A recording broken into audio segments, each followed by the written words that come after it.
सद्गुरु बता रहे हैं 21 अनोखी बातें उज्जैन के सिंहस्थ कुंभ के बारे में।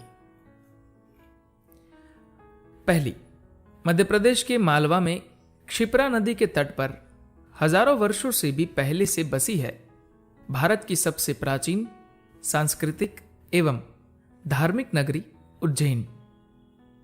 अलग अलग सदी में ये अलग अलग नामों से जानी जाती रही है, जैसे कि उज्जयिनी, अमरावती, कुशस्थली, कनकश्रृंगा और अवंतिका। दूसरा, पुराणों में सप्तपुरी यानी 7 मोक्षदायिनी नगरियों का वर्णन है, उसमें उज्जैन नगरी भी शामिल है। तीसरी बात, प्राचीन काल में उज्जैन में हजारों मंदिर स्थापित किए गए थे, इसलिए उज्जैन को मंदिरों की नगरी भी कहा जाता है। यहां महाकाल ज्योतिर्लिंग के अलावा 84 लिंगों में महादेव अलग अलग रूपों में मौजूद है। चौथी बात, प्राचीन काल में यह विक्रमादित्य के राज्य की राजधानी भी थी। यहां पर महाकाली हरसिद्धि के रूप में मौजूद है। कथाओं के अनुसार उज्जैन में सती की कोहनी गिरी थी और हरसिद्धि मंदिर वहीं स्थापित किया गया था। रोज शाम को मंदिर के प्रांगण को दीपों से सजाया जाता है और आरती के समय मंदिर की छटा बेहद खूबसूरत व निराली होती है। पांचवी बात, भगवान शिव देश भर में 12 स्थानों पर ज्योतिर्लिंग के रूप में विराजमान है। उज्जैन में इन्हीं में से एक ज्योतिर्लिंग महाकालेश्वर मंदिर के गर्भगृह में स्थापित है। बात नंबर 6, गर्भगृह में ऊपर सिद्धि यंत्र स्थापित है। महाकाल के बाईं ओर गणेश विराजमान है।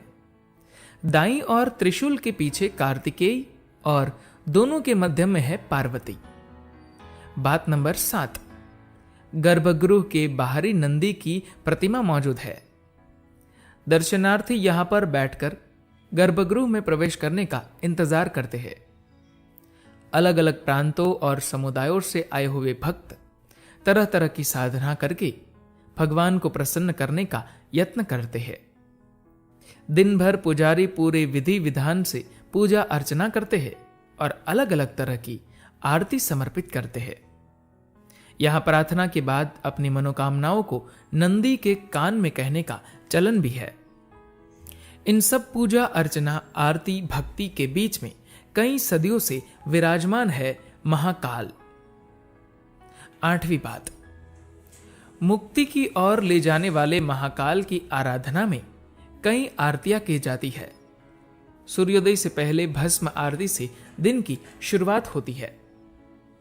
बात नंबर 9, भस्म आरती के दौरान महाकाल को पंचामृत अर्पित किया जाता है। बात नंबर 10, उसके बाद महाकाल का जल अभिषेक होता है।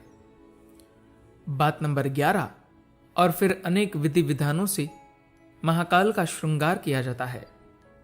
अंत में महाकाल पर भस्म अर्पित की जाती है। बात नंबर 12, भस्म आरती का समापन प्रचंड अग्नि, डमरू की तीव्र ध्वनि एवं शंख के जोरदार स्वर के साथ किया जाता है। बात नंबर 13, संध्या काल में महाकाल को भांग अर्पित की जाती है। बात नंबर 14, आरती के दौरान तेज नगाड़ों, ढोल, घंटियों के साथ महाकाल का वंदन किया जाता है। बात नंबर 15, संध्या आरती का सुंदर चित्रण कालिदास ने अपने ग्रंथ मेघदूत में कुछ इस प्रकार किया है। हे मेघ, जब तुम उज्जयिनी जाना तो महाकाल के दर्शन अवश्य करना, वहां की सांध्य आरती को अवश्य देखना।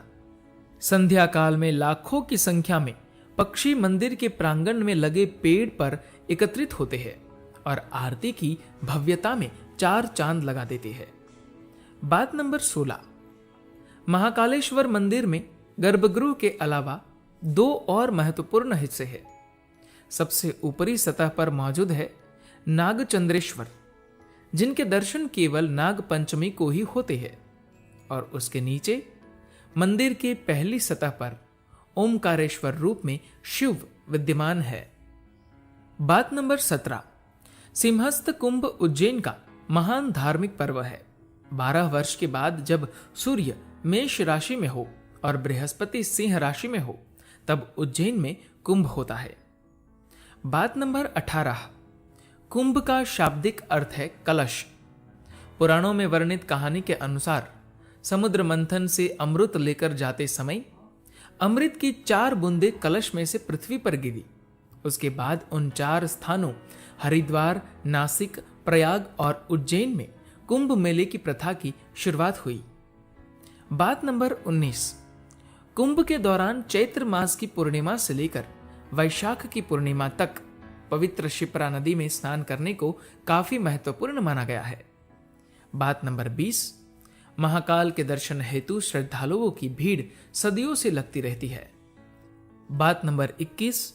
सदियों से सबके स्वागत में हाथ जोड़े खड़ी है मंदिरों की नगरी उज्जैन, और सदियों से भक्तों को अपनी कृपा के आगोश में भरकर उनके मुक्ति का मार्ग प्रशस्त करते हुए विराजमान है कालों के काल महाकाल। धन्यवाद।